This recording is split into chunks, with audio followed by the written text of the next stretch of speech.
All right, Math 1, we are going to go through section 3.3, which is slope-intercept form. It's going to be another long one, very similar to the direct variation, but I want to make sure that you guys understand this well. And if, even after my explanation, you do not get it, there's a lot of information on YouTube. Just type in slope-intercept form, and all kinds of things will pop up, and hopefully that will help you. All right, what we're going to be doing today is graphing lines. All right, on your last test, let me try to figure out one. You might have had something like this, and I asked you to graph it on your graphing. So what you did, you came over here and you made a little XY chart, and you thought, well, probably the best thing to do is to put some values of X in here that were evenly divisible by 3. So you might have done like -3, 0, and 3.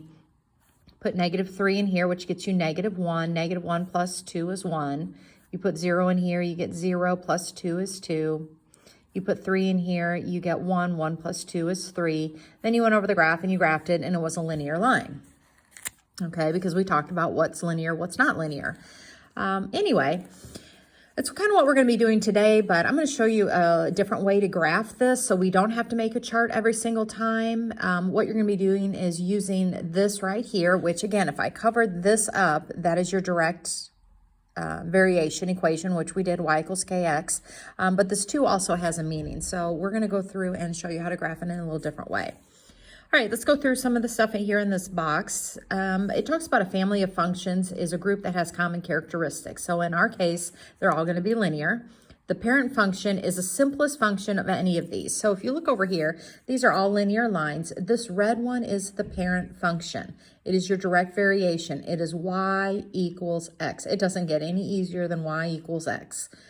Where your k is a 1 and you go through here. Anyway. Just keep in mind, this has a negative slope. This has a positive slope. But anyway, the red one's your parent function. All right, over here, it talks about a linear equation. It's an equation that models a linear function. We talked about this, and it tells you in here it cannot be raised to any power other than a 1. So like this is a linear equation, not a linear equation, not a linear equation. You can't have your exponents. We did that on our last test. All right, here is going to be what is considered our slope-intercept form, and you will know this. This is our most common form, our easiest way to graph any linear equation, and it is in the form of y equals mx plus b. All right, again, I will say this 100 times by the end of this chapter, y equals mx plus b. M is always your slope. Your slope, if you remember from the first section, it is rise over the run. The b is your y-intercept, and it talks about your y-intercept up here if you want to go look at that. Your y-intercept is where it crosses the y-axis. I like to refer to it as your starting point. So whatever is right here is where it's going to cross this y-axis, so it's your starting point. Then you're going to use your slope as the rise over the run, and you're going to graph the slope. So that easy. You don't have to make any charts or do anything like that for it. All right, so the top of page 187, all you're going to be doing here is identifying the slope and the y-intercept. Now, a couple of things with this. You have to have y by itself in order to have your m and your b. You cannot have anything over here on the left side of this equation with the y, just strictly y alone. So if that is the case, you have this one in the form of y equals mx plus b, so it asks you just to identify. So your m, which is your slope, is the coefficient of x. So I look up here, that's -1/2. And then it asks you for your b, which is your y-intercept. Well, your b is 2/3. And that is all it's asking you to do to identify those. All right, so coming down here is y by itself. Yes, it is. So it wants your slope. And remember, your slope is your constant that's in front of your x. Well, that's a -1. And your y-intercept is what is at the end of the equation right here, which is a +4. Same thing here. You might want to pause the video and try it on your own and make sure you come up with what I came up with. Your slope, again, is the constant in front of the x, and your y-intercept is what is here at the end, which is a -1/3.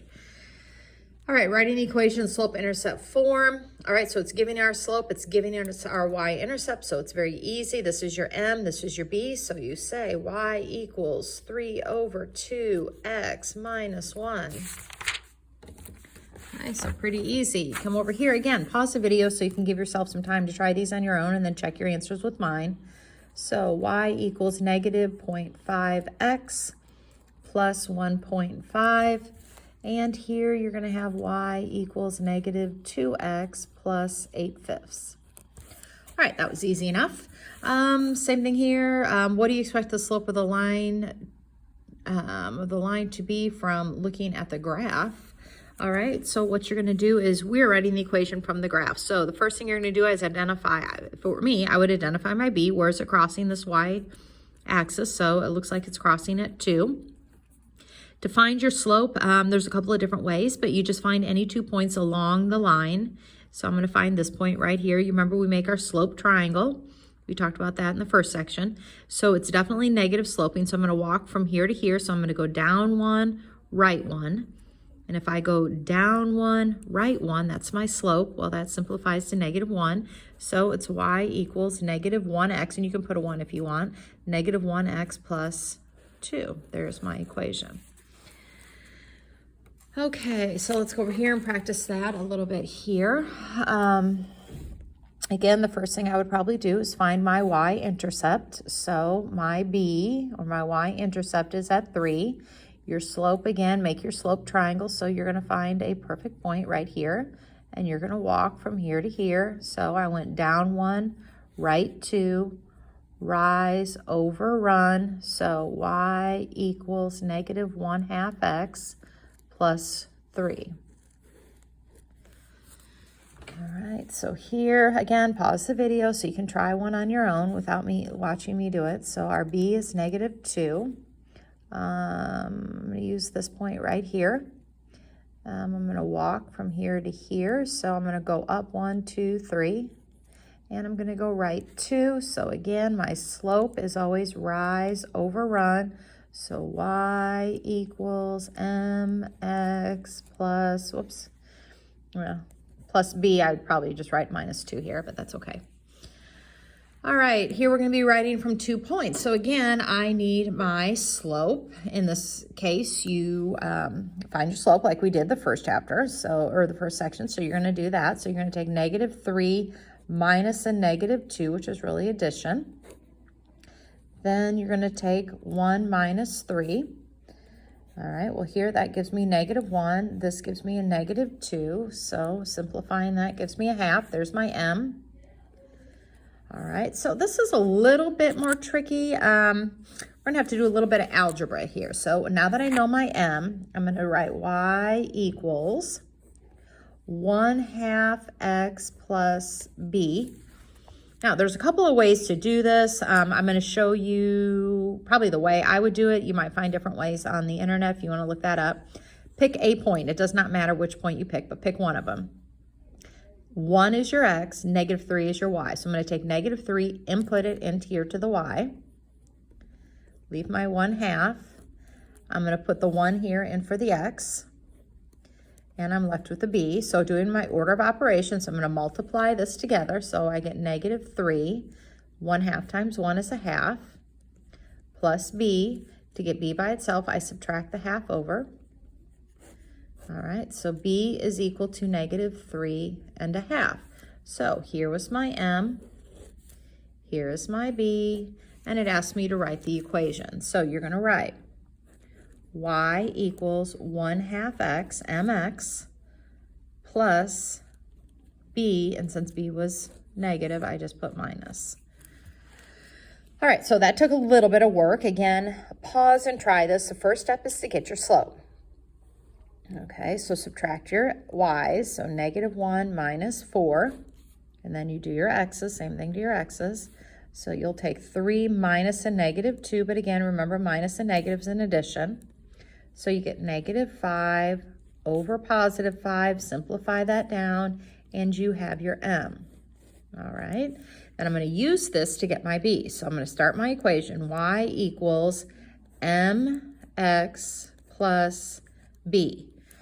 All right, and then I'm going to come up, I'm going to pick one of these 2 points. Again, it does not matter which one. I'm going to go ahead and pick this point.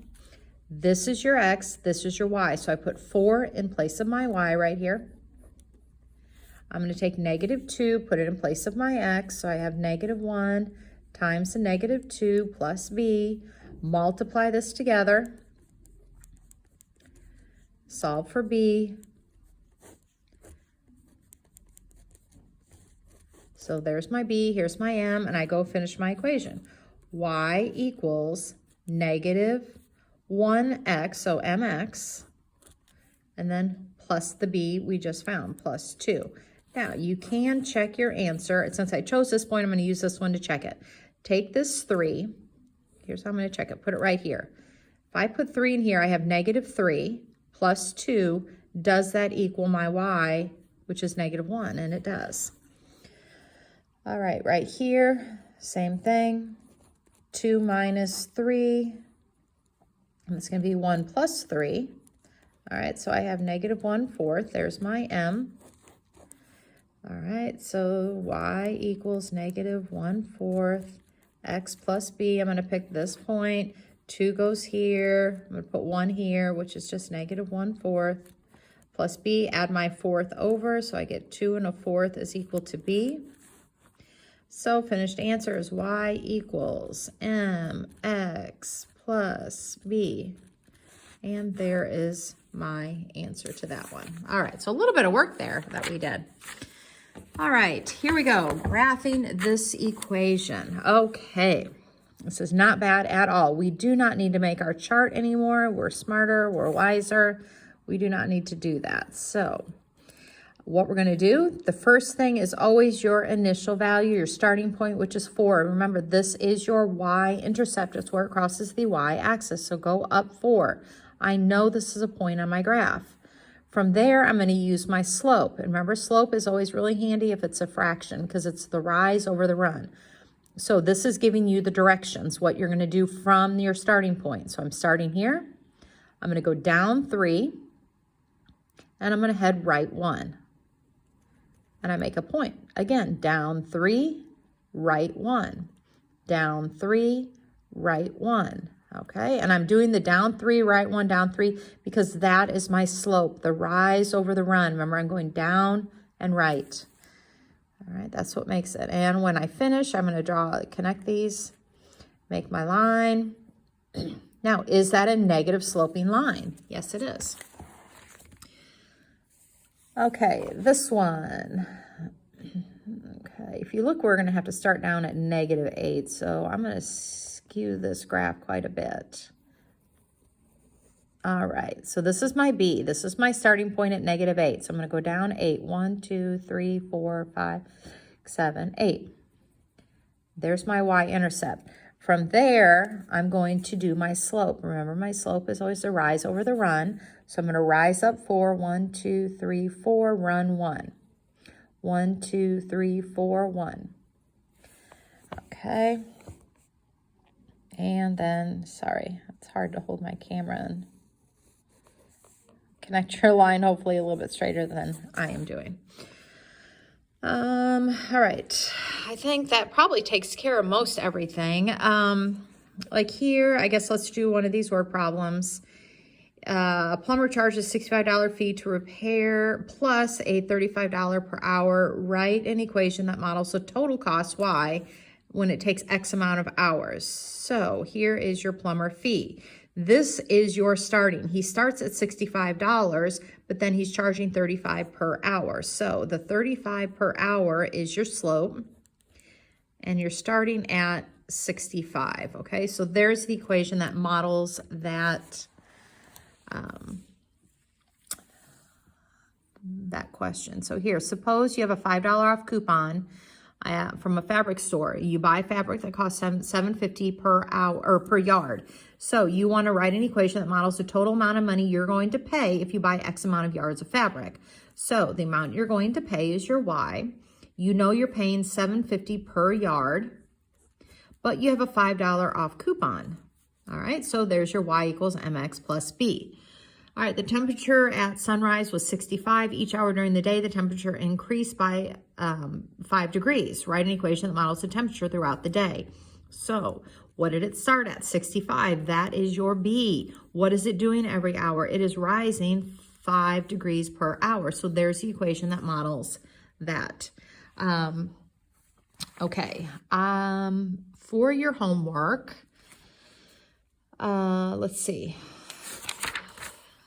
Over on page 193, I'm going to have you do 20 through 27 all, and I'll put this on Google Classroom as well, 20 through 27. Then down here, I'm going to have you do 30 through 36, and yes, I am going to have you graph these, so you will need graph paper, but I do want to do one of these. Let's do, because I don't ever, like, it seems like the questions are always harder than the ones that we do as examples. All right, I'm going to do 35 to start you out with. Remember I said you cannot graph these unless they are in the form of y equals mx plus b. You have to get that y by itself. So on this one is fine. This one you still have to get y by itself. This one, they're trying to trick you. The mx is really out back, so you'd want to rewrite it as negative 3x plus 7. Don't let that fool you. This is still your y-intercept. This is still your slope. But on 35, you have to get y by itself. So the first thing I'm going to do is subtract that 4x over. So I'm subtracting the 4x from the 2. So 2x minus 4x is negative 2x minus 1. Now, to get y by itself, I divide by 3. And when I divide by 3, everything needs to be divided by 3. All right, so the equation really is negative 2/3 x minus 1/3. All right, which is going to be kind of awkward when you go to graph because your starting point is negative 1/3. I need a graph here. Let's see. At negative 1/3, I'm just going to show you where that would be. On a graph, I'm not going to make you be specific, but negative 1/3 would be about right here. And then you're going to go down 2 and right 3 from there. So if you go down 2, here's 1, 2, 1, 2, 3. So you would end up something like that. Now, instead of going down and right, your alternate movement would be up and left. So you could do that as well. And then you would connect those dots. So that's kind of how you do 35. A little bit tricky, but maybe what you can do again is use YouTube and find yourself some examples trying to get y by itself, because it looks like you're going to have quite a bit of that here. So you distribute, get everything to one side, leave the y where it's at and get everything to one side. Get that over here, divide everything by 3. Just takes a little bit of practice, but once you have it there, it's pretty easy to graph. Let me know if you have questions.